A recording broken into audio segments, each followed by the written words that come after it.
где я себя не вижу, и вопросы.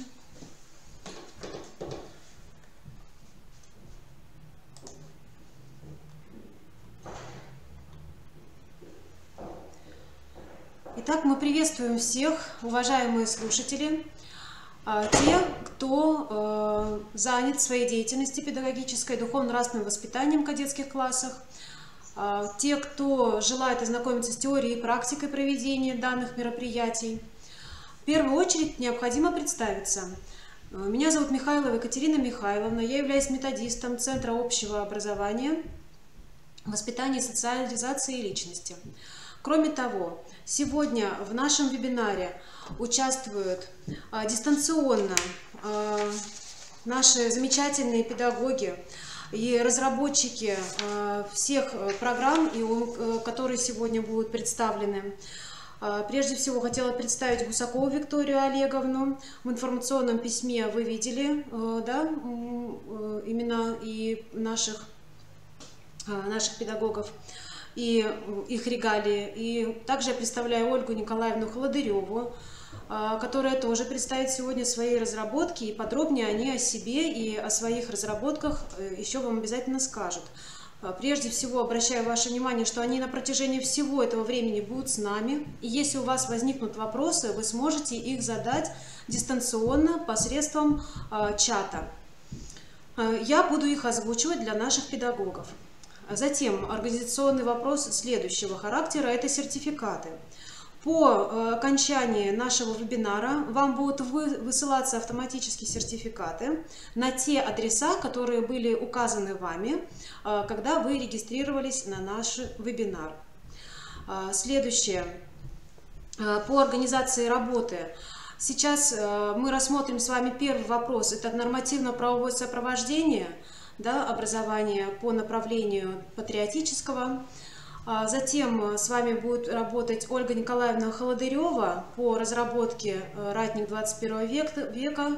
Также она осветит вопросы национальных базовых ценностей. Но в силу того, что у нас технически возникли проблемы с городом Санкт-Петербургом, представителем которого является наша уважаемая Виктория Олеговна Гусакова, она сможет присутствовать у нас в качестве собеседника. Да, то есть ее презентация прикреплена к нашему вебинару. Все желающие смогут ознакомиться во время вебинара, да, может быть, если у вас получится это. Безусловно, после вебинара также можете с ней ознакомиться. Но вместе с тем, по всем вопросам Виктория Олеговна готова сотрудничать и отвечать онлайн. Ну, вроде бы все организационные вопросы были освещены. Если что-то вам непонятно, вы можете сейчас их тоже задать в режиме онлайн. А сейчас мы приступим к нашему рассмотрению непосредственно тем вопросов, которые озвучены в нашем информационном письме.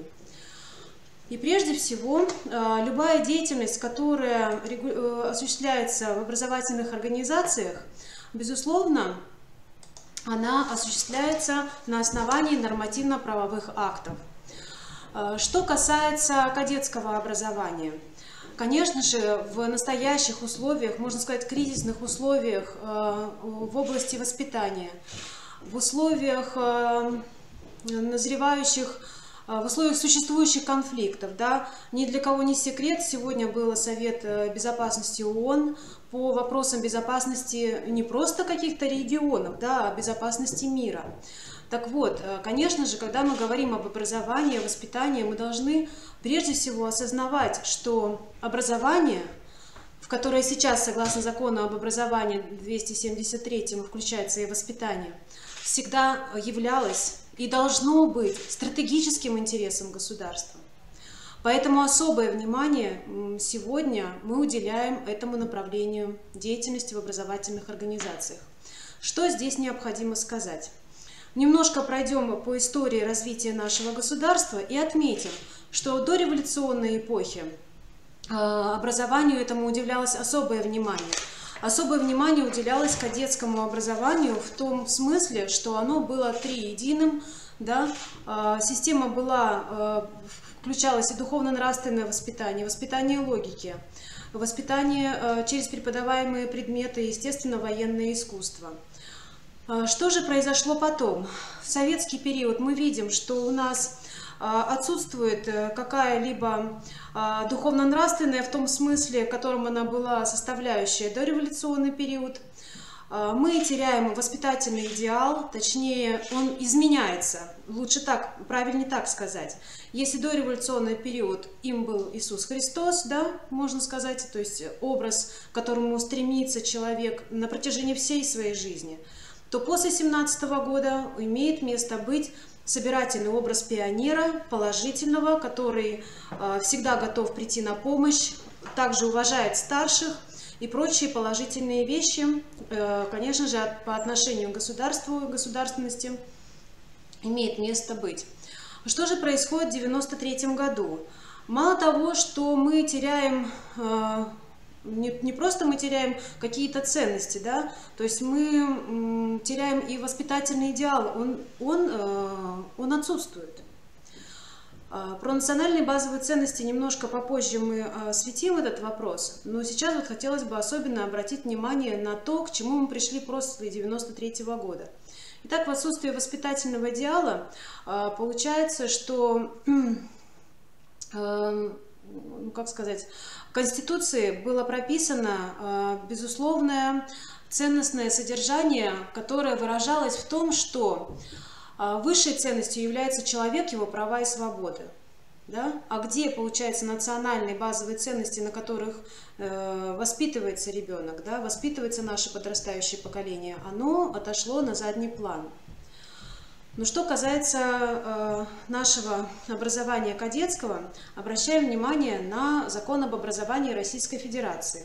Прежде всего, статья 3, которая декларирует принципы государственной политики в области образования. Их всего 12, но здесь мы представили в качестве примера 3 пункта. И самый главный, конечно, из них мы выделяем в нашей сегодняшней тематике – это принцип гражданственности, патриотизма и ответственности. Кроме того, относительно кадетского образования также нас прежде всего интересует статья 86, которая говорит о том, что образовательные программы основного общего и среднего общего образования могут быть интегрированы с дополнительными общеразвивающими программами, имеющими целью подготовку несовершеннолетних обучающихся военной или иной государственной службе, в том числе государственной службе российского казачества. Конечно же, мы видим, что закон об образовании, что Конституция, которая декларирует о существовании правового государства, мы видим о том стремлении, о том идеале, который должен быть. Конечно же, образовательные организации сейчас находятся в таком состоянии, когда они должны самостоятельно, инициативу проявляя, решать вот эти вопросы, да? Вопросы, например, создания кадетских классов на базе образовательных организаций. Встает прежде всего вопрос финансового характера, кадрового, да, характера. По поводу финансовых возможностей, безусловно, здесь нужна большая работа администрации школы, привлечение, да, средств, скорее всего, это будут средства в большей степени родителей. И обязательно нужно целевое распределение этих денежных средств, да, чтобы ни копейки не было потрачено не в том направлении, которое подразумевается в реализации нашей образовательной организации. Что касается кадрового сопровождения, то здесь необходима прежде всего безусловная поддержка власти, и Министерства образования, и администрации местной. И, конечно же, соглашение и так или иначе участие в этом тех органов и служб, которые могут быть непосредственными участниками и трансляторами той информации, которая прежде всего необходима для кадетского образования. Это МЧС, да? И другие силовые структуры, которые могут всегда, к которым всегда можно было бы обратиться, образовательной организации, да, для проведения не только мероприятий, но и сопровождения деятельности по тому роду, который в образовательной организации необходим. Ну и, безусловно, это повышение квалификации наших педагогов. Конечно же, существует практика, очень хорошая практика в других регионах, большинство это Россия. Вот Санкт-Петербург сегодня вам будет представлять, да, эту практику, Виктория Олеговна Гусакова. Но и мы можем сказать, что в Республике Коми тоже набирает ход кадетское образование. И прежде всего, вот в качестве примера сегодня у нас будет выступать Холодырева Ольга Николаевна. Что касается регионального нормативно-правового сопровождения, то каждый из нас должен знать, что кадетское образование в Республике Коми осуществляется на основании федерального закона об образовании в Российской Федерации, закона Республики Коми о патриотическом воспитании граждан Республики Коми. Он не так уж недавно был принят, да, это 2015 год. Закон о патриотическом воспитании определяет основные направления деятельности в регулируемой сфере, основные полномочия государственной власти и общественных объединений. Поэтому мы обращаемся к вам, к нашим педагогическим работникам по данному направлению, обязательно обращаться при необходимости к данному закону и оперировать им в случае, когда вы обосновываете, да, свою деятельность, когда вам необходимо добиться какого-то соглашения с теми или иными структурами власти. Итак, в соответствии с указанным законом, органы государственной власти создают все необходимые организационные условия для развития кадетского образования. Разрабатывают государственные программы Республики Коми, направленные на развитие кадетского образования. Организовывают подготовку, переподготовку и повышение квалификации специалистов, работающих в организациях, реализующих кадетское образование. Формируют информационную базу данных об организациях, реализующих кадетское образование. Содействует совершенствованию и развитию материально-технической базы организаций, реализующих кадетское образование. Вот какие замечательные направления в данном законе рассмотрены, поэтому нам необходимо их знать, нам необходимо их транслировать и обязательно использовать в положительных своих целях. Следующий акцент, на который бы я хотела обратить ваше внимание: все презентации, которые сегодня вы увидите, они будут прикреплены к нашему вебинару. Но вот прежде чем мы приступили к нашему вебинару, конечно же,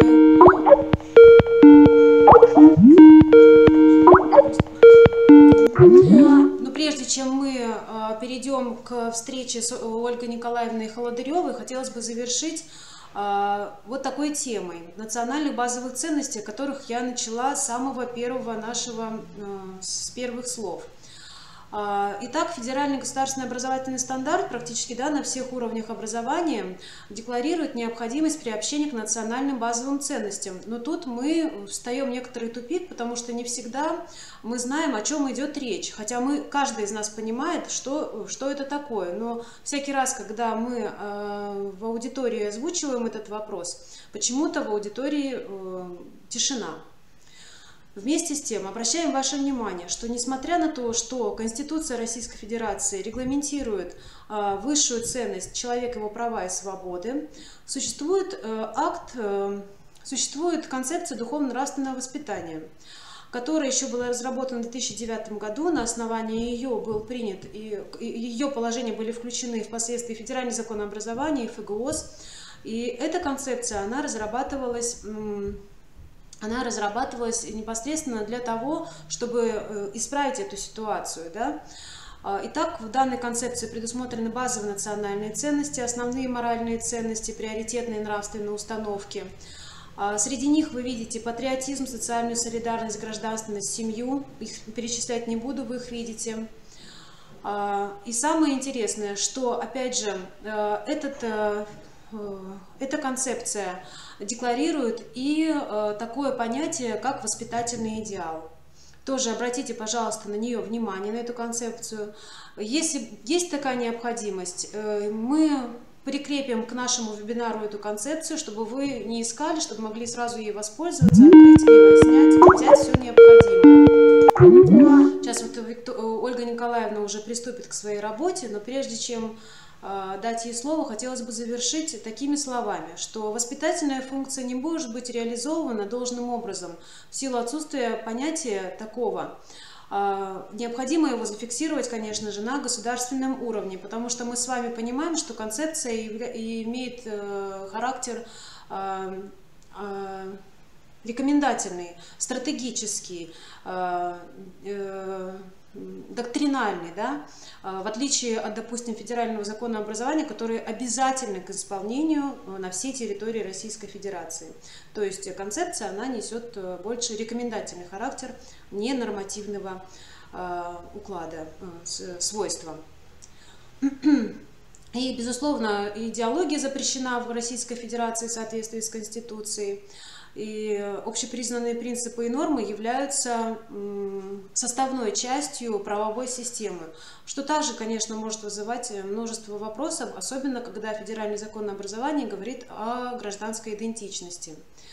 Итак, хотелось бы тоже завершить мое выступление словами Виктории Олеговны Гусаковой, которая сегодня с нами, повторяюсь, тоже присутствует, что прочную основу для духовно-нравственного воспитания подрастающего поколения составляют религиозно-культурологические традиции, жизненно важные компоненты культурного наследия отдельного народа, сохраняющие и воспроизводящие в каждом новом поколении совокупность базовых национальных ценностей. И большинство своих лекций тоже мы завершаем таким выражением Петра Аркадьевича Столыпина. Конечно же, если мы забудем свои национальные задачи, то другие народы будут только крепнуть. Поэтому я на данный момент завершаю. Презентации, которые вы сейчас видели, они будут прикреплены к нашему вебинару. Сейчас мы даем слово Ольге Николаевне Холодыревой.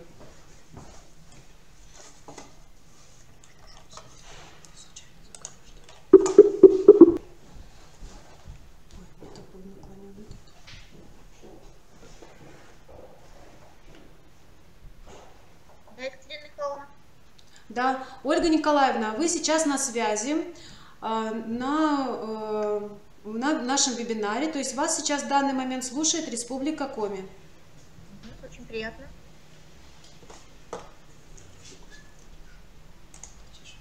Я вас вижу, а вы меня? Нет, мы вас не видим, но вы можете транслировать уже информацию, и сейчас наши техники скажут, то есть они видят. Наши слушатели видят Ольгу Николаевну? Нет, она не включила камеру. Ольга Николаевна, включите камеру. Секундочку. Да. Включила. Все. Вот теперь мы вас видим, Республика вас видит, и мы очень ждем вашей информации. И можно погромче, если есть возможность. Да, хорошо. Екатерина Михайловна, первая ваша часть уже прошла? Да, все, мы прошли. Мы осветили все вопросы, о которых мы с вами договорились. И закончили на национальных базовых ценностях. Национальные базовые ценности.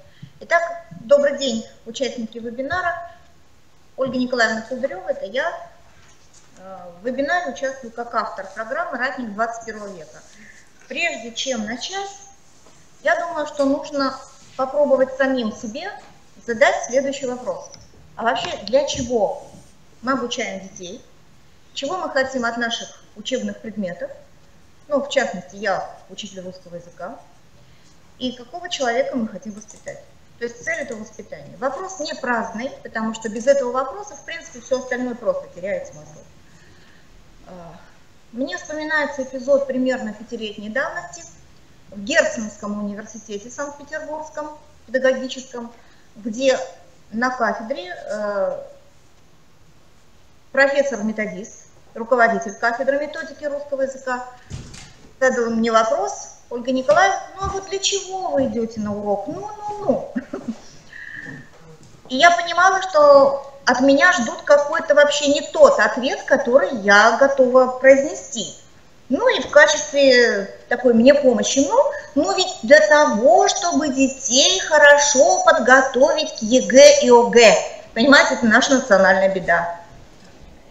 Я, честно говоря, настолько опешила, что даже просто больше не стала развивать вот эту дискуссию, потому что двумя словами, наверное, не сказать. И благодаря тому, что уже появились документы, государственные документы, отвечающие на вопросы, чего мы хотим от образования вообще, от преподавания любых школьных предметов, в том числе от изучения русского языка в школе, наверное, на сегодняшний день ответить на этот вопрос уже все-таки легче. Итак, после введения федеральных государственных стандартов которые опираются на концепцию духовно-нравственного воспитания и развития гражданина России, мы, наверное, отличаем следующим образом. Это воспитание личности, укорененной в национальных базовых ценностях. Но вопрос ведь в том, что новые документы появились, а новые учебники, новые программы и методики не появились. И эта ситуация касается не только русского языка, она касается всех предметов. Соответственно, на сегодняшний день учитель должен, но не понимает, как формировать национальные базовые ценности. Мы все ощущаем вот эти ножницы, с одной стороны, в содержании учебников, в которых практически отсутствует духовно-нравственная составляющая. Хорошо слышно, Екатерина Михайловна? Прекрасно, очень хорошо слышно, замечательно. Слышно, да? Значит, учебники. А с другой стороны, требования федеральных государственных образовательных стандартов, где воспитательная компонента вынесена во главу угла. Ну вот, например, по-русскому с 5 по 11 класс в учебниках нет вообще ни одного упражнения, которое бы говорило о ценностях семьи, о том, что мать – это святое понятие, о том, что отец – это человек, который составляет, наверное, силу, крепость человека вообще. Ну и тогда вопрос, а на каком материале формировать эти национальные базовые ценности. Если сказать о сути, содержании, содержательной части программы, к которой сейчас перейду, то вот, наверное, мне кажется, духовно-нравственное воспитание хорошо будет отражать вот такая схема. Видна ли? Видна, да? Да, я хорошо. проделала духовно-нравственное воспитание вот в виде таких концентрических 4 кругов. Что в центре? В центре человек. Это вот основа, что мы называем антропоцентрическая методика, антропоцентрическое обучение. В центре личность ученика, личность человека, может быть и наша с вами, потому что обучая, в то же время развиваемся, совершенствуемся, изменяемся и сами. Итак, он в центре. Вот эти вот личности, непосредственно личностные характеристики, содержательные ценности самого человека, они передаются прежде всего в такой базовой ценности, которая называется социальная солидарность. То есть это честь, совесть, достоинство, правда, верность, смелость, умение дружить, любить и так далее. Так? Вот насколько мы в системе уроков, вспоминаю уроков, а не урочной деятельности, формируем вот эти личностные понятия. Но ведь федеральные образовательные стандарты, они на сегодняшний день определили особую систему обучения и воспитания, которая настолько едина, насколько она не была, наверное, никогда едина.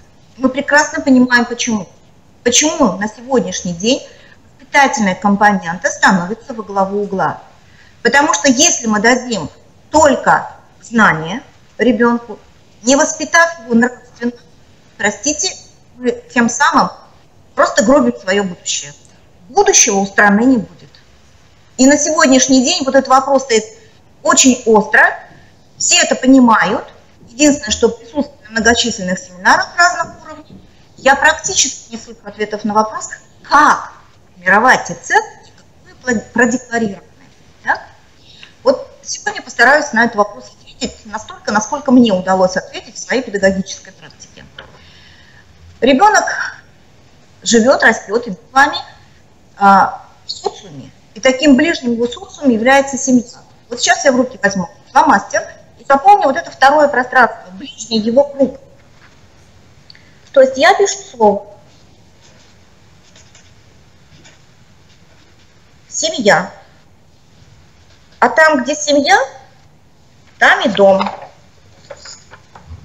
И духовно-нравственное воспитание – это воспитание и ценностей семейных, где, по сути дела, все, что есть в человеке, закладывает не только учитель. И, может быть, даже не столько учитель. Учитель корректирует, дополняет, направляет и помогает и родителям в том числе определить вот эти воспитательные приоритеты внутри семейного своего воспитания. И следующая сфера духовно-нравственного воспитания, она состоит в том, как человек, представим наш ученик, как семья его ученика принимают участие в жизни Отечества, в жизни России. И одним из основных нравственных понятий их ценностях и в системе вот моей воспитательной, обучающей, будет являться понятие отечества. Люблю это слово, корень его отец. Да? Отец – это вот тот нравственный стержень. Если у человека он есть, он сформирован, он воспитан, наверное, уже человек остается. Поэтому дальше я что вписываю? Я вписываю слово «отечество».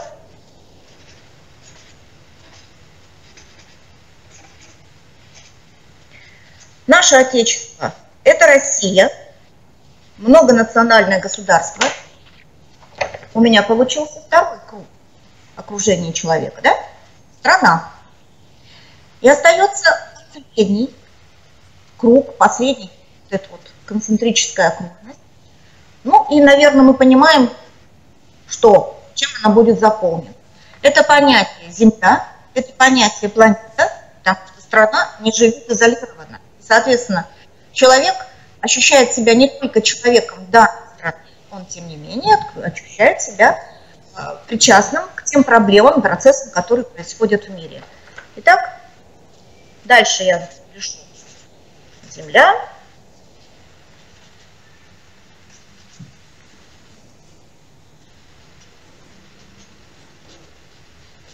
Внизу добавлю слово «планета». Ну, и я потом вернусь к вот этой схеме, может быть, она получилась немного такая пестрая, понятно или нет, через те понятия, которые закладываются непосредственно в программу «Ратник 21 века». Итак, духовно-нравственная составляющая всех уроков. Прежде всего уроков русского языка. Почему прежде всего? Ну, потому что через слово и текст, а именно вот это, вот единицы дидактические учебного процесса по русскому языку, формируется духовно-нравственная составляющая личности ученика. В кадетских классах на сегодняшний день это такая же большая проблема, как и в целом в нашем образовании. И кадетское обучение не должно ограничиваться только тренировочной деятельностью, построением, маршировками, военно-спортивными мероприятиями и так далее. Если на урок пришел к нам ученик, для которого понятие «станем русским щитом, защитим Отечество», то, следовательно, понятие «защитник», «отечество», «щит» – это ключевые, базовые понятия для этого ребенка. Ну, вот, соответственно, с какими понятиями нам работать? Ну, с теми, которые входят в лозунг кадетства. Итак, вот то, что я сейчас проговорила, как-то открылось мне очень давно. Может быть, лет 10 в своей педагогической практике я работаю достаточно стабильно, стандартно, так как это требовало государство, по тем учебникам, в которых вот это вообще не заложено, поскольку в русском языке, ну, чем мы занимаемся? У нас научный подход к изучению русского языка. И никто его не отменял при этом, согласитесь. То есть мы по русскому языку должны изучить правила, всевозможные грамматические научиться выполнить разборы, начиная от фонетического, заканчивая синтаксическим. Чем в основном ограничивается русский язык? Системой правописания, грубо говоря, ЖШ, и системой постановки знаков препинания, запятая перед «и». Но вот, может быть, когда-то этого было достаточно. Но если сегодня мы на этом остановимся, то завтра у России практически не будет. Потому что урочная деятельность – это система, а русский язык – это несколько часов в неделю. То есть это не классный час, это не беседа, это не какое-то мероприятие, да? Это не мероприятивная ситуация, а системная ситуация, где в системе можно формировать вот эти вот классные ценности. По-моему, на мой взгляд, просто, мягко сказать, грешно было бы потерять возможность через слово, отражающий нравственные понятия, базовые ценности России, и текст, который это слово реализуется, грешно было бы не воспользоваться этой возможностью. Поэтому как-то так получилось, что ориентировочно где-то с 90-го года в моей педагогической практике начала складываться система. Без этого я просто бы ушла из образования, потому что заниматься ЖШ запятой перед «и» с года в год, не понимая смысл вот этой работы, это, простите меня, я не знаю, это нудно. это скучно, это вот ты не понимаешь, зачем ты вообще вместе находишься. И вот, может быть, где-то в начале 90-х я открыла для себя эти смыслы, не знаю, насколько это осмысленно, или это педагогическая интуиция помогла. Но вы понимаете, что такое было в 90-е, где понятия честь, совесть, правда, дружба, верность надо было просто отстаивать не знаю как, потому что все это сыпалось и рушилось. Поэтому вот как-то так стихийно несколько начала складываться программа, которая в 2015 году, в тот год, когда Владимир Владимирович Путин 1 сентября 2015 года провозгласил, что задача образования – воспитать систему российских ценностей у ребенка. Это был год, когда 5 класс пришел в систему федеральных образовательных государственных стандартов. Когда мы приняли пятиклассников, уже прошедших обучение по ВУЗам в начальной школе. Я не скажу, что что-либо изменилось в лучшую сторону от того, что мы приняли пятиклассников, прошедших по ВУЗам. Поэтому как-то мне кажется, что ВУЗы ВУЗами, документы документами, а все идет, к сожалению, к своим чередам, как раньше. Ну, на бумаге все прекрасно, на практике далеко не настолько хорошо, как хотелось бы это видеть. Итак, в 2015 году окончательно сложилась система нравственного воспитания и развития личности через нравственно нагруженные слова. В 2015 году эта программа получила название «Ратник 21 века». В 2015 году я пришла в кадетские классы обучать ребят номер 18 города Ухты. Поэтому вот этот 15 год как-то много чего. Здравствуйте. Много будет, в смысле? Сейчас, секундочку. Привлечение на проверке. Меня посадили на видеосвязь конференцию, которая будет длиться еще час. Сейчас прошу прощения. Ничего. Да. Я думаю, что это я могу вам помешать. Но вообще идет конференция на республику. Ну, я думаю, что мы друг другу не помешаем, да? Да. Думаю, что да. Итак, в 2015 году в формате обучения русскому языку в кадетских классах программа получила название «Ратник 21 века». Не знаю, почему такое вдруг пришло название. Ну, вот так, как гриб выросла, и, значит, это был самый удачный вариант. Слово «ратник» в малом академическом словаре Евгеньевой имеет два значения. Первое значение – это устаревшее слово «воин», которое очень соответствует системе кадетского воспитания, военно-патриотического воспитания, для учащихся, которые себя, в общем-то, мыслят, видят, как будущих воинов, защитников Отечества. И второе значение – это защитник идеалов, каких-то нравственных ценностей. Ну, в этом отношении меня программа, например, очень устраивает. Она меня устраивает и в том плане, что слово «ратник» сочетает в себе день вчерашний, как устаревшее понятие, слово с пометкой «устаревшее», так и понятие 21 века, то, от чего зависит. Потому что от того, как будет складываться сегодняшнее воспитание, зависит завтрашний день. И наш с вами, и России, и наших детей, и наших семей и так далее. Программа прошла экспертизу Республиканской экспертной комиссии в 2017 году. В 2018 году в январе приказом Министерства образования Республики Коми ей был присвоен статус авторская программа. Программа выставлена, опубликована на сайте Министерства образования, молодежной политики Республики Коми «Открытое образование» в разделе «Лучшие педагогические практики».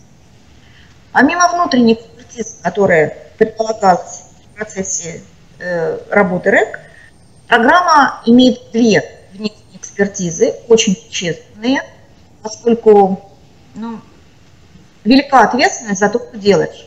Поэтому, конечно, нужно как-то оценка внешняя очень авторитетных экспертов. Экспертами, рецензентами выступили академик Петровской академии Санкт-Петербургской, профессор-методист русского языка Тамара Константиновна Донская. И второй рецензент со стороны педагогической – это рецензия кандидата педагогических наук Санкт-Петербургской академии постдипломного образования Валентины Анатольевны Степиховой.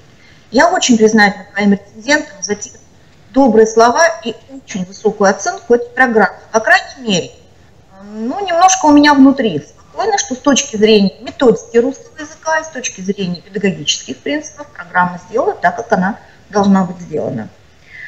Программа сочетает в себе те разделы, которые входят в понятие программы, плюс к этой программе сделаны текстотека, база текста.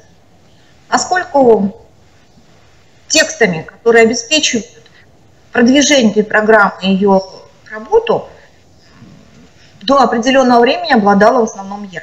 Несмотря на то, что пособия, которые уже обеспечивали обучение по этой программе, они выходили только у нас в Республике Коми, но и в России. Итак, уже внутри самой программы, выставленной на сайте Министерства образования, вот это есть приложение, тексты для каждого класса с 5 по 9. Плюс огромное количество текстов, которые в учебно-методических пособиях, предназначенных для учителей. Покажу некоторые. Сама программа, вот она как выглядит, выпущена издательским отделом Института усовершенствования учителей в 2018 году, в феврале.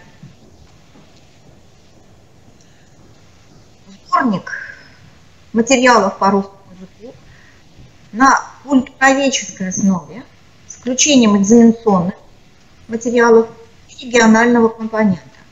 Сборник предназначен для 9 класса, для программы обучения в 9 классе, однако я знаю, что и учителя, у кого они есть, и я сама этим сборником, этим текстами можно пользоваться, начиная с 5 по 11 класс. То есть он достаточно такой универсальный.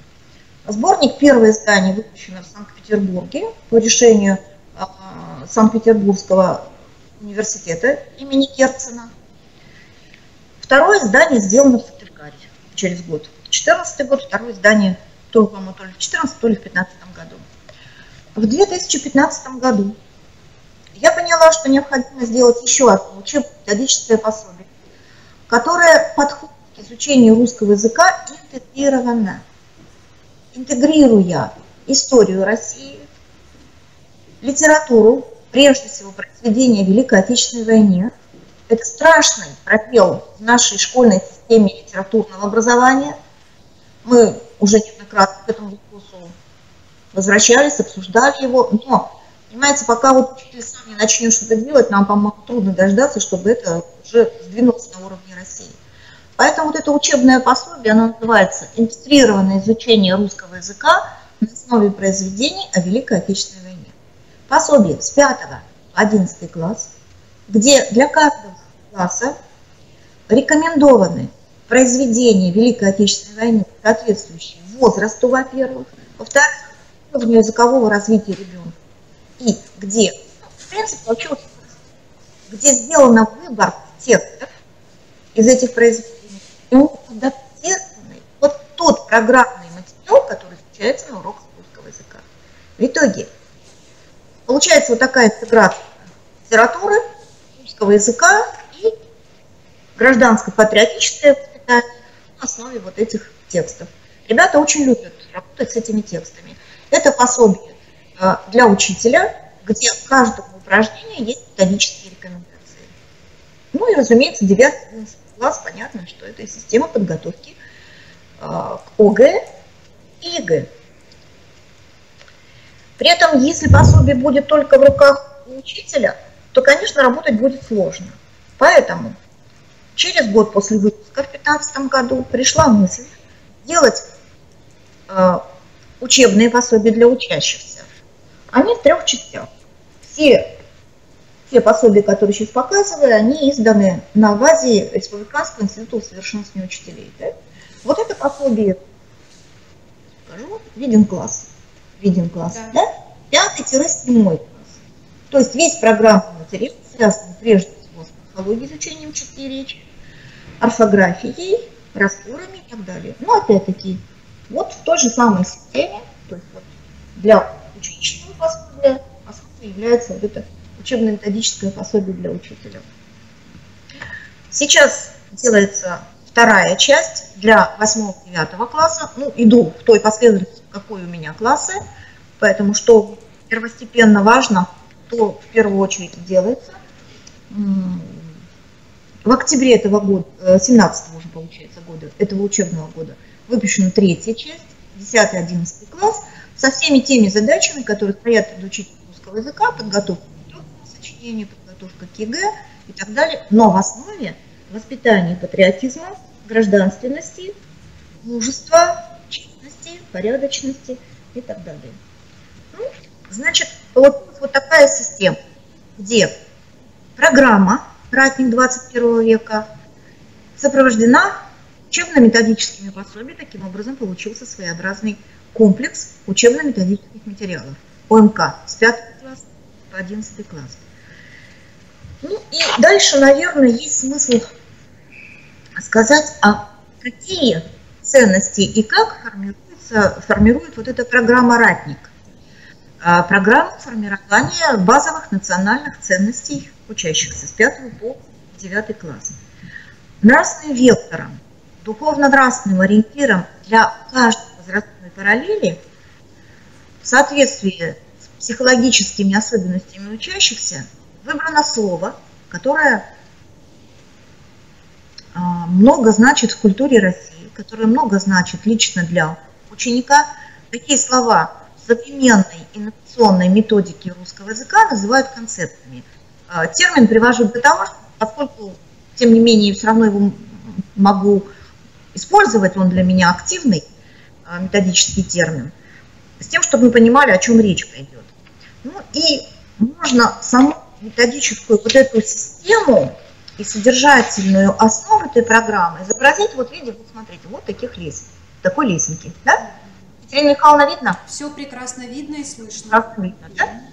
Вот смотрите, я беру маленьких детей, маленьких, пятиклассников. Если здесь нарисовать человечка, он будет маленький с точки зрения его понимания, что такое хорошо и что такое плохо. При этом, в принципе, общая проблема остается общей. Что такое милосердие, что такое порядочность, значение слов маленькие дети не всегда понимают. Вот здесь заложено такое понятие, концепт имя.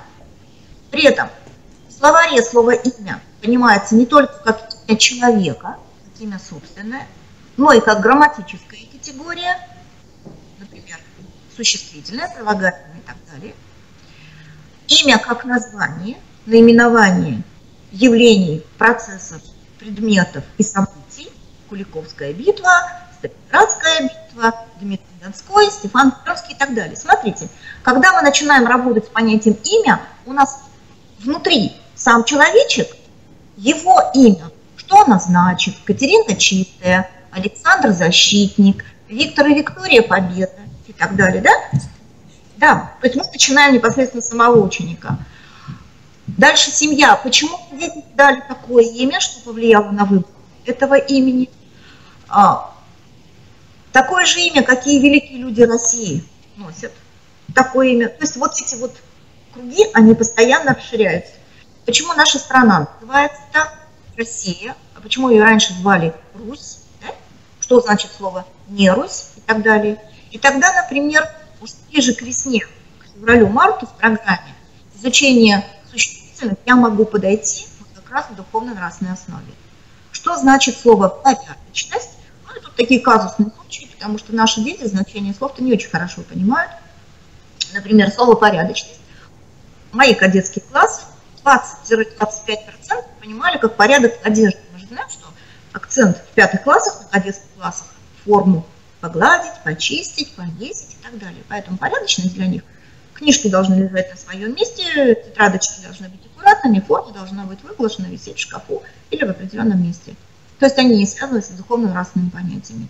Значит, вот в 5 классе надо начинать вот эту вот серьезную работу через вот эти вот составляющие духовно-нравственные, ну, что мы с ребятами и сделали. В результате к концу марта я не классный руководитель, я учитель, с 2 кадетскими классами, которые сейчас уже 7-классниками, а тогда были в 5 классе, мы с ними сделали вот такой вот проект, начиная от его значения, что, как понимать это слово «ученик», как понимать это слово «языковая система», то есть как оно закреплено в словаре через значение этих слов, как значение этого слова отражается в тексте, в каком конкретном значении оно употребляется в конкретном тексте, да? И мы вышли на создание текстов, уже непосредственно ученических текстов. Это был творческий проект, он назывался «Словарь кадетской чести». Я думаю, что большинству кадетских школ словарь кадетской чести знаком. Он выставлен в интернете, то есть его можно найти, вы его увидите. Ну, я покажу сейчас, как он выглядит. Значит, первоначально у нас выглядел в другом виде, в той же самой фотографии. Вот сейчас я демонстрирую его в том виде, в котором он в нескольких экземплярах для образца. И там в издательском отделе нашего института. И я, лучше говорят, 1 раз видеть, чем 100 раз услышать, но получается тоже услышать. Вот приведу текст статьи. При этом, конечно, это было сложно. Понятно, что это пятиклассники. Поднять вот каждого ребенка на уровень понимания того слова, которое он сам для себя выбрал из предложенных слов, методика этого проекта была такова, конечно, было непросто. Работа шла целый месяц. Ну, например, вот работа мальчика 5 класса. Слово трудолюбие. Понятно, у нас в стихе есть труд, привитие любви к труду. Слово трудолюбие обозначает любовь к труду, но понимают под этим словом разное. Это может быть настойчивое владение знаниями и умениями. Это может быть усидчивость при выполнении домашнего задания. Это может быть стремление чего-то достичь, получить результат, невзирая на стоящие перед тобой трудности. Человек трудолюбивый всегда все успевает, и у него все получается. Не потому, что самый талантливый, а потому, что он самый настойчивый, упорный в труде. Трудолюбие не появляется из ниоткуда, развивается с годами. Когда человек начинает получать удовольствие от своего труда, ему становится интереснее добиваться результата. Я занимаюсь боксом, и это тоже нелегкий труд. Еще мне тяжело дается русский язык, потому что раньше я учился на Украине, и мне приходится много трудиться. Но я уверен, что терпение и труд все перетрут. В словаре пословиц, дети обязаны были обратиться к этому источнику, я нашел много пословиц про трудолюбие и постарался их объяснить. Вот что у меня получилось. Ну и дальше ребенок приводит пословицы о труде и в скобочках объясняет свое понимание этих пословиц. Такого задания не было объяснить, но это его инициатива. Без труда не вытащишь рыбку из пруда. Даже над пустяком надо потрудиться. Терпение и труд все перетрут. Все можно сделать, если потрудиться. Белые ручки чужие труды любят. Таких людей называют белоручками. Ничего не хотят и не умеют делать. Работа с зубами, а лень с языком. Меньше болтать надо, а выгрызать язык трудом. Как ребенок написал, конечно, работы проходили корректировочку, много раз правили и так далее. Вот посмотрите, языковой уровень ребенка 5 класса достаточно высокий. Что детям по группам предлагались слова, понятия, которые они осмысляли, в котором они собирали информацию из словарей, всевозможных словарей синонимов, пословиц, афоризмы, присоединяли какие-то исторические знания, но личностное понимание ребенка этого слова было обязательно. Ну и вот я покажу еще одну страничку, словарь иллюстрированный. Вот это память. Я думаю, что вот только вот отталкиваясь от этого памятника, мы можем, знаете, разработать прямо целые большие проекты. Это памятник защитникам Отечества. Иллюстрируют под словом мужество Ксюши Прокушевой, 5 класс. Памятник под Санкт-Петербургом, Синявинские высоты, где погибло очень много наших земляков, соотечественников. И стоит этот памятник, и написано: воинам из Республики Коми, павшим в боях за Ленинград в районе Синявинских высот 41-44 год. Синявинские высоты – это место прорыва прорыва блокады. Но это все 3 года попытка прорвать эту блокаду. И я внизу писала, что вот эти гвоздики – это наша благодарность нашим землякам, нашим дедам, нашим прадедам, которые лежат в той земле. И в целом мужеству ленинградцев, выставивших и воплощающих собой вот это понятие – стойкость, мужество, воля, несгибаемость, любовь к Отечеству. Да?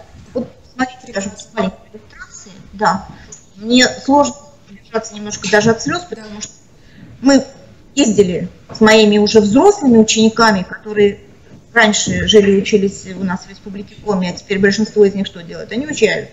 Они живут в Санкт-Петербурге, мы большой такой группой летом поехали туда, чтобы поклониться. Это настолько место знаковое, что кажется, ну просто каждый россиянин должен туда приехать и постоять возле своего памятника, понять, что значит единство всех народов, и понять, что когда мы едины, мы непобедимы. Ну, вот этот словарь кадетской чести. Так? Ну и если остальные я просто покажу уже без такого комментария. Сейчас посмотрю на часы. Сколько еще времени? Смотрите, 6 класс. Понятие дом. Дом, семья. Начинается работа с пословицами, с микротекстами. Что такое дом, как дом обустроен, дух дома, атмосфера дома и так далее. Да? 7 класс. Понятно, что это такой простой возраст. Я долго искала вот это вот ключевое слово до 7 класса и поняла, что это душа. Душа. Жить душа в душу, наплевать душу и так далее, да? Там фразеологических оборотов только более 70 к этому слову. Представляете, какое поле деятельности для учителя русского языка на уроках русского языка. 8 класс. По сути дела, вот с этого понятия начиналась сама система, такая методическая, здесь представленная, и вот эта программа. Я первоначально даже не могла выйти на это одно слово, я все время его называла фразой «история семьи, история страны». Это вот слитость, спаянность понятия «дом», «отец» и «отечество», «Россия», «Родина». Это долгосрочный проект с очень многими интересными продуктами, в том числе родословной, генеалогическим деревом, творческими многочисленными работами учащихся с подключением, опять-таки, уроков литературы, в том числе нашей замечательной коми-литературы, Шуркин, Бульон, Нина Куратова, повести об отцах и так далее. То есть это вот интегрированный подход. И долго у меня как-то тоже не складывалось в моей системе, в моей программе вот эта последняя ступенечка, 9 класс. Мы понимаем, почему не складывалось. Это экзаменационный класс. Когда, опять-таки, лет, уже получается 6-7 тому назад, на Санкт-Петербургском университете имени Герцена я работала с группой заслуженных учителей России, Санкт-Петербурга и Ленинградской области, то я им задала вопрос, моя задача была обучить их проектной деятельности в русском языке. Я им задала вопрос, а в 9 классе хорошо ли может реализовываться система проектно-исследовательской деятельности в уроке непосредственно, на уроке. На что я ответила, нет, нам не до этого, нам надо подготовить к ОГЭ. Разумеется, это надо, разумеется, это сложно, потому что в 9 классе 2, кому повезло больше, то это 3 часа, да? Разумеется, ребят надо потом подготовить. Но тем не менее, дети, когда вот они уже приучены к такой системе, они просто вот понятно, что эта система должна быть системой, в ней не может быть вот этих вот белых провальных звеньев. Ну и тогда я поняла, что, наверное, вот это будут понятия святость, святыня, святой. Вы знаете, мне было достаточно сложно даже ученый мир убедить в том, что понятие святости, святой – это не только религиозные понятия. Это базовое национальное понятие. Потому что когда Александр Ильич Пушкин, например, говорит святому братству верен я, он не имеет в виду братство монахов, он имеет в виду понятие дружбы. Когда Николай Васильевич Гоголь, Тарасе Бульбе говорит, нет уз святее товарищества, да, то ключевым словом в этой фразе, в этом афоризме является тоже понятие святости. И вот это вот последняя высшая ступенька, где ребенок должен понять, человеческая жизнь, человечек – это свято, дом, семья – это свято, внутренний мир человека – это свято, его нельзя нарушать, нужно нести свет, добро, тепло, чтобы мне и окружающим меня людям было хорошо, тепло. Так? Понятие Отечества, родная земля, сходящим сюда понятие язык, на котором мы говорим, это свято, это святыня. И понятие святости есть общее, общечеловеческое понятие, в котором есть и религиозный контекст, компонент, первое, второе значение по малому академическому словарю Евгеньевой, и 6 значений из 8 – это метафорические переносные значения, которые активно используются во всей нашей литературе. Бой идет, святой и правый, святой. Смертный бой не ради славы, ради жизни на земле. Ну или вот он, святой и грешный, русский чудо, святой и грешный. Или Булата Куджава, совесть, благородство и достоинство. Вот оно, святое наше Божество. Программа 9 класса вся адаптирована прямо к уроку, к учебникам, и полностью вот это вся программа. Получается, что все базовые национальные ценности, которые до меня озвучила Екатерина Михайловна, они есть те ключевые понятия, на основе которых строится обучение. Это есть метапредметные единицы языка, на основе которых и формируется метапредметный и личностный результат, а не только предметный. Итак, содержание программы, в принципе, наверное, понятно. Теперь методика. Как? Я думаю, что я уже тоже достаточно много проговорила. В основе лежит работа со словом. Словом самых разных значений. Понимание учащегося, слово в словаре, слово поставить поговорки, афоризмы в микротексте, слово в большом тексте. И здесь интересно, мало у нас в школах используем методика ассоциативного эксперимента. Вот я приведу, например, как работает ассоциативный эксперимент на примере слова «дом», «семья», 6 класс. Год обычно я начинаю с того, ребята, вот сейчас я назову вам слово, дам 2 минутки, а вы за эти 2 минуточки напишите ряд тех слов, которые отражают ваше восприятие этого слова, память, образы, которые у вас возникли, может быть, даже звуки какие-то возникли. В 6 классе очень многие дети, уже пройдя через 5 класса, они писали, что в понятие «дом» входит школа, то есть это, а почему школа? Школа, второй дом. Улитка, а почему улитка? Ну, потому что природа, улитка носит свой домик на себе. Муравейник, почему муравейник и так далее. Но уже у многих сформировалось уже за 1-5 класс такое гражданское такое восприятие слова, где, например, некоторые дети записали слово «Россия».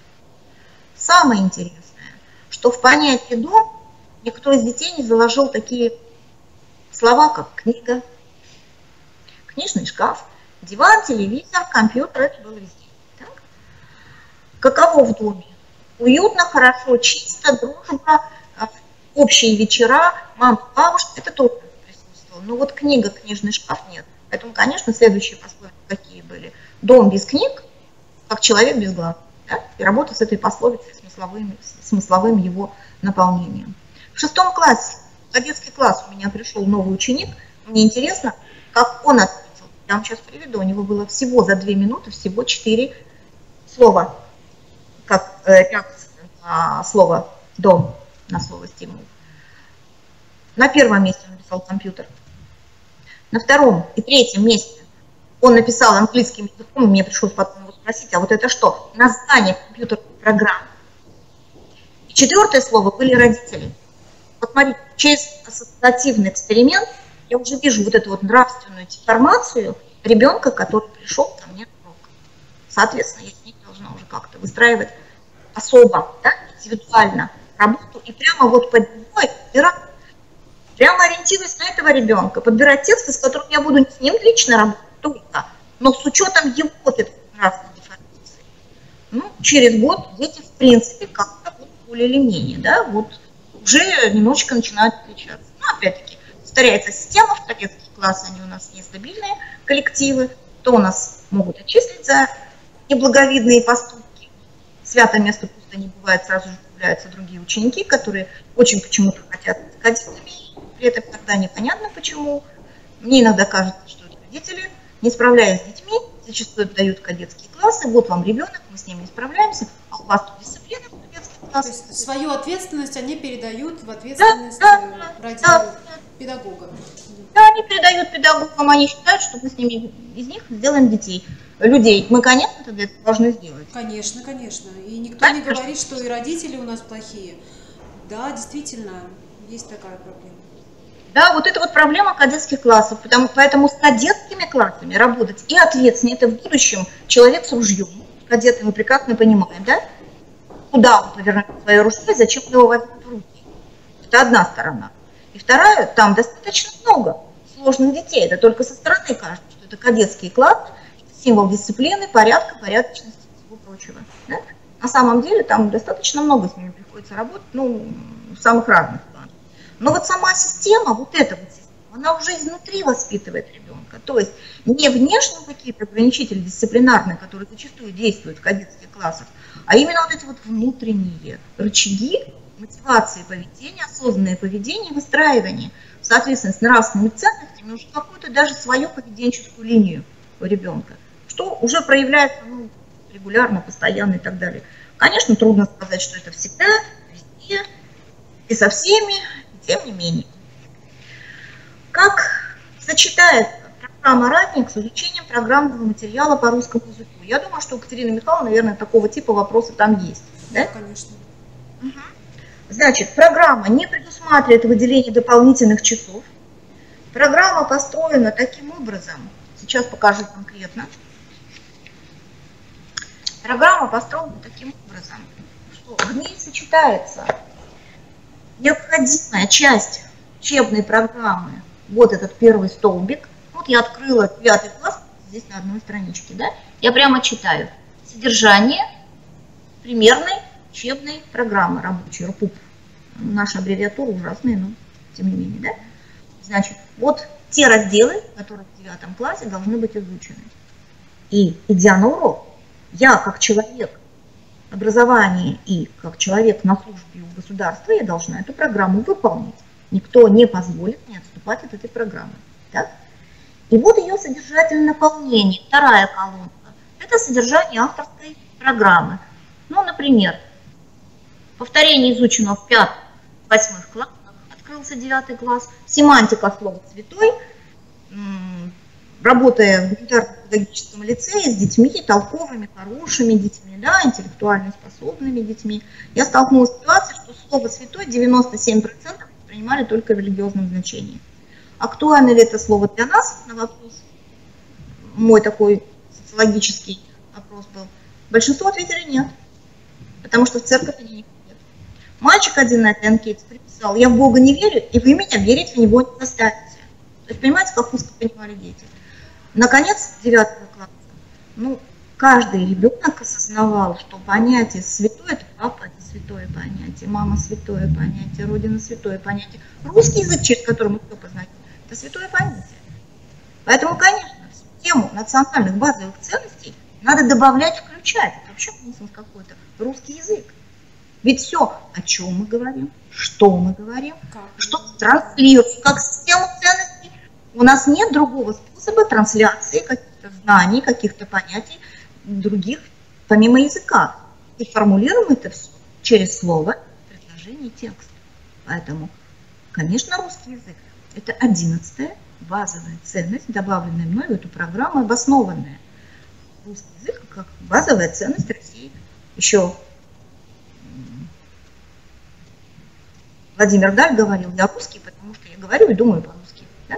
На каком языке мы говорим, таким человеком, такой национальности мы себя ощущаем. Национальная базовая ценность – это тоже слова, то есть элемент русского языка. Да? Ну и вот в связи с этим все вообще прекрасно вписывается. Я хочу сказать, что эту программу не я сделала в ГОС, а в ГОС наконец-то догнал эту программу, и, по сути дела, все вот что нужно было давным-давно. Наконец-то сейчас появились нормативные документы. А вот это все было уже сделано 25 лет тому назад.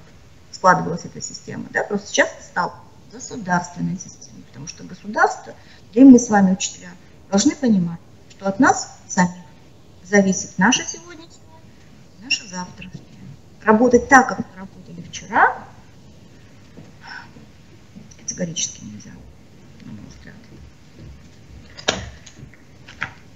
Ну что ж, еще один момент, связанный с федеральными государственными стандартами, это не только воспитательные компоненты усиления, это не только системная деятельность, тройственный результат, предметный, метапредметный и личностный, это еще и системный деятельностный подход, реализуемый прежде всего через проектно-исследовательскую деятельность, который в федеральных образовательных стандартах у нас прописано 20% урока должно быть проведено в системе исследовательской деятельности учащихся или проектной.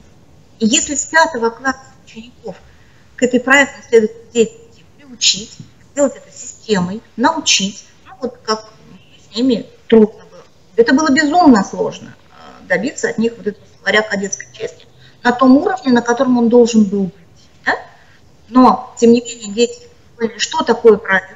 Они с удовольствием работают в системе исследовательских заданий и проектных заданий, с удовольствием выполняют задания. Я даже вижу, если я уже так вот, допустим, сделала перерывчик, потому что это же не постоянно в системе проектов работаешь, они начинают скучать, они уже ждут, когда появится какой-то проект, они воодушевляют, они вдохновляются, когда появляется какой-то проект. И вот я просто назову проекты, систему проектов, заложенных в эту программу. 5 класс – это словарь кадетской чести, то есть сознание имени. Там с именем можно работать как угодно, в самых разных ракурсах. Вот как-то вот сложился такой проект, словарь кадетской чести, сложился очень хорошо. Это база нравственных понятий, на которой дальше вообще все строится. В 6 классе мы делали проект в цифрах при изучении числительного. Ребята собирали тексты, то есть они собирали тексты, они их переписывали от руки. Это тоже хорошо, особенно для детей, которые не очень хорошо, грамотно пишут, возможность получить хорошую оценку за аккуратное переписывание или набор текста, где числительно отражали мужество защитников Отечества. Ну, например, защита дома Павлова в Ленинградской битве. Эти тексты потом становятся текстами изложений, контрольных диктантов, когда уже я к ним руку приложу и чуть получше их свяжу с программой. Так? А в 7 классе, это замечательно, вот сейчас у нас сложился проект, при этом проект, они знания даже их трудно придумать, они, вот понимаете, вот они отвечают на точные задачи сегодняшнего дня. Вот так у нас разработался в этом году проект улицы города, названный именами защитников Отечества. Этим, да, защитники Отечества, город – это мой дом, улицы, которые мне надо знать, имена защитников Отечества. Своего города не знать стыдно. У нас в Ухте получилось так, что одна улица названа именем Николая Плеснина, Гарец. Это Великая Отечественная война. Вторая улица у нас названа именем Дмитрия Бушуева. Это огненный солдат, который погиб в мирное время во время тушения пожара, происходившего рядом с ракетной частью, где он служил. Третья улица Александра Алексеева. У вас тоже в Каре есть памятник Александру Алексееву. Это наш Ухтинец. Недавно открыт новый памятник. И поэтому, смотрите, 3 разные эпохи. То есть такое предметный проект на метапредметной, то есть надпредметной, да, жизненной основе. Несколько дней назад у нас в школе проходила проба устного экзамена в 9 классе, устное собеседование, которое этого года вводится. И вы знаете, не кадетский класс я принимала, ни один ученик в моей группе не смог назвать ни одного имени защитника Отечества. Я хочу сказать, что эта программа «Ратник 21 века», она адаптирована для кадетского обучения. Там есть корпус текстов, связанных с кадетским образованием. Но эта программа апробировалась сначала и вообще складывалась в общеобразовательной школе, затем отрабатывалась в гуманитарно-педагогическом лицее, элитное учебное заведение. Поэтому эта программа универсальная. И я думаю, что духовно-нравственным воспитанием заботиться нужно не только в кадетских классах. Конечно, прежде всего, но не только в кадетских. Я абсолютно согласна с академиком Марком Каташником, что воспитанный человек может намного больше, чем просто образованный. Вот на протяжении 25 лет работа вот в этой системе, которую я сегодня представила, она меня в этом убеждает. И вы знаете, находишь тогда свои, открываешь какие-то смыслы, другие смыслы своего существования, своей миссии на Земле, своей учительской профессии, какие-то совершенно другие точки соприкосновения с детьми. В традиционной системе, наверное, мы с ребятами не были бы настолько дружны, насколько мы дружны благодаря вот этой вот программе, благодаря вот этой системе, в которой включена, и система проектно-исследовательской деятельности. Вот именно вот такая работа делает нас сотрудниками с ребятами, потому что мы трудимся вместе. Ну, и я покажу напоследок, из того, что продемонстрирую. Если там будут вопросы, я кое-что еще могу добавить, оставила немножко время. Так. Уже завершаюсь. Немножко гличит сейчас. Ну, вот он проект. Мы его назвали, поскольку 7 класс душа, назвали одухотворенные люди. Одухотворенные, то есть люди, которых ведет какая-то высокая идея, да? Люди духа сильного. Вот это имена защитников Отечества, паспорт проекта. И тексты, которые ученики сами на основе разных источников, книг, интернет-ресурсов создали. Это очень непросто. Из разных источников, вот это 7 классом было очень сложно, очень трудно. При оценивании проекта, самооценивании, они мне сказали, что это было очень непросто. Получилось далеко не у всех. Ну вот, например, Николай Васильевич Песнин, небольшой такой текст. И само вот это пособие уже сложилось. Кто к нам приезжал на фестиваль кадетской чести 28 февраля, традиционный наш республиканский фестиваль, начиная с этого года, тот увез с собой вот такое вот пособие. Да? Мы готовили его и для наших гостей. Я хочу сказать, что мы вас с удовольствием ждем в гости в нашу 18-ю школу города Ухты, единственную в нашем Ухтинском районе, где вот, когда я пришла, мы начинали с кадетскими классами, вот те мои 2 пятых класс, с конференции «Наследники Победы», а вот уже на 3-й год наша конференция, она выросла до рамок такого республиканского фестиваля. Ну, спасибо, конечно, высокой оценке гостей, которые приезжали к нам на этот республиканский фестиваль. Ухту назвали кадетской столицей Республики Коми. Мы готовы дальше нести вот эту вот марку. Это, конечно, стимул для работы как педагогического состава, так, конечно, и учителей. Поэтому с удовольствием будем ждать вас. И я хочу сказать, что вот так из эту программу решена одна из основных проблем в нашем образовании. Это проблема обучения предмету на духовно-нравственном основе, в том числе кадетских классов. Я думаю, что у вас возникнет сейчас много вопросов, на которые, может быть, я не всегда смогу ответить. Я всегда заинтересована в обратной связи с любой своей аудиторией, поэтому мои контакты для того, чтобы мы могли с вами связаться. Вот. Если видно вот так, да? Да, все хорошо видно. Удобная форма – это электронная почта. Вот она перед вами на экране. Форма мобильной связи. Сотовый телефон. Если я не могу ответить, то всегда мне можно забросить смс-очку, вопросик и так далее. Но поскольку мы бюджетники, сотовая связь во сколько нам обходится, это для нас вопрос не праздности. Да? Поэтому очень удобная форма педагогического общения – это контакт. ВКонтакте я дочка, Ольга Холдырева. Поэтому я думаю, что на те вопросы, на которые я сегодня не смогу ответить, не получится в формате нашей конференции, вебинара, да, то я могу ответить вот на ваши вопросы, ну и еще обычно после работы с аудиторией у меня директора, завучи спрашивают: Ольга Николаевна, не можете ли к нам приехать провести семинар? Я хочу сказать, что я уже проводила семинар такой вот, ну, непродолжительный, небольшой, мы готовы дальше сотрудничать с кадетской школой города Красногорска. Мы делимся с ними материалами, мы с ними соседи, поэтому нам тут сам Бог велел вот так работать в контакте. Общие проблемы, и общие надо находить пути решения этих проблем. В прошлом году, в марте, я ездила в город Воркуту, для семинар проводила, но как-то так не смогли сориентироваться учителя, и так очень были, не знаю, растеряны, то есть такая вот какая-то немножко ошарашены тем, что учителя услышали, и вот такая вот реакция была, не знаю, таких круглых глаз. Вот.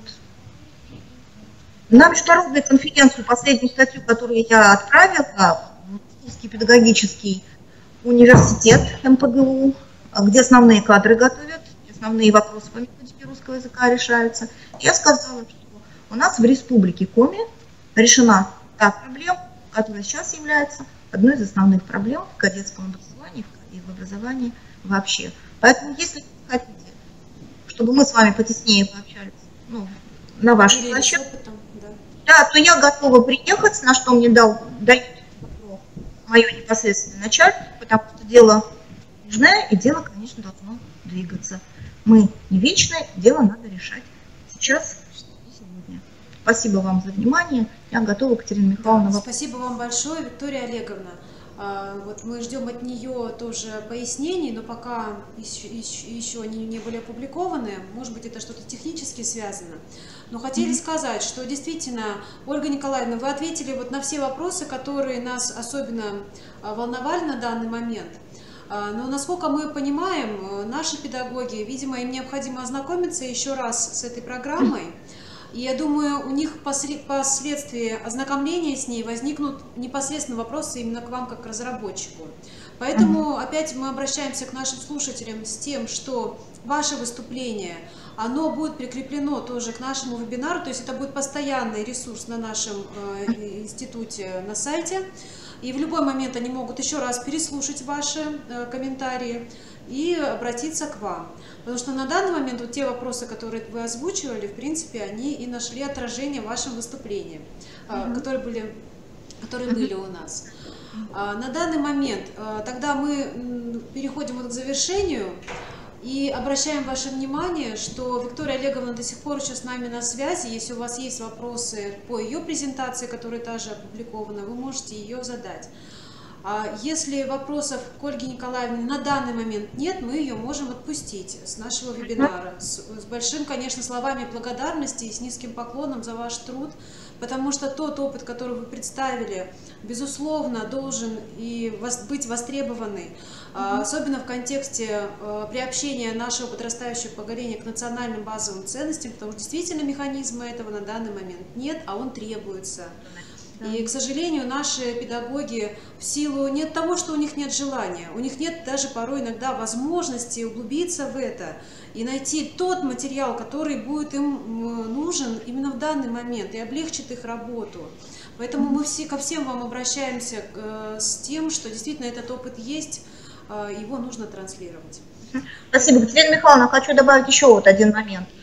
Профессор Тамара Константинская, она в своей рецензии написала такую фразу, что программа является образцовой, то есть она служит образцом для составления подобных программ по другим предметам. И ко мне обращались учителя физики, естествознания за этой программой, потому что есть такая потребность у учителей двигаться вперед. Да, конечно, интегрировать. Есть какой-то образец, над которым я долго трудилась, но что каждый раз изобретать для себя. Спасибо вам большое за возможность. Большое. Мы надеемся за дальнейшее наше сотрудничество. В перспективе, конечно же, это будут, скорее всего, и семинары, и мероприятия. У нас в мае планируется мероприятие, посвященное Дню славянской письменности и культуры. То есть тоже те мероприятия, которые необходимы в направлении патриотического, гражданского воспитания и любви к Отечеству. Поэтому всего вам самого доброго.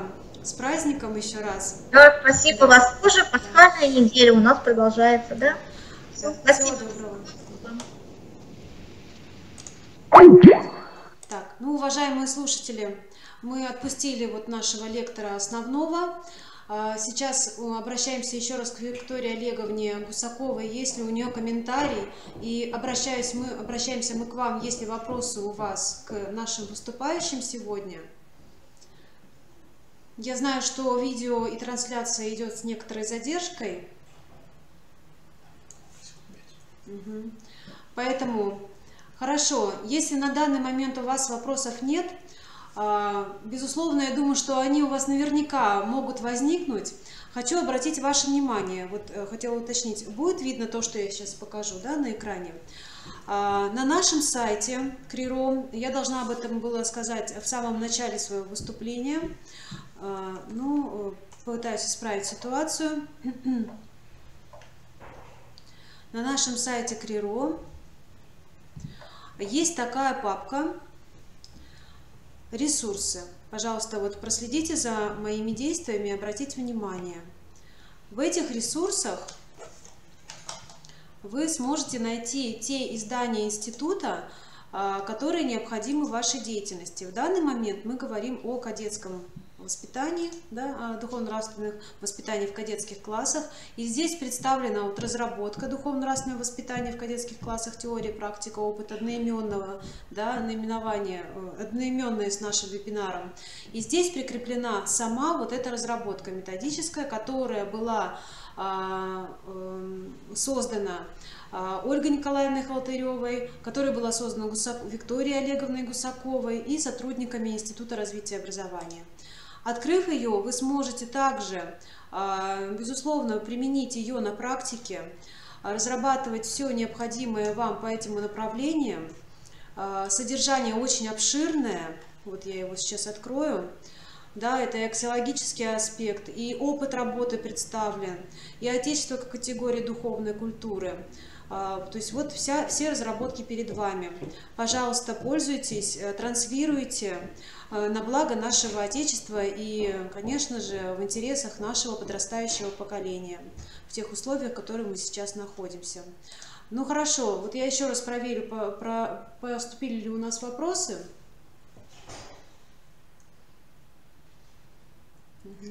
Так, на данный момент нет, но в любом случае повторяюсь о том, что все материалы будут прикреплены к нашему вебинару. Благодарим всех, кто сегодня с нами присутствовал на нашем вебинаре, особенно Викторию Олеговну Гусакову. К сожалению, технически она не смогла выйти к нам на связь, вот как Ольга Николаевна.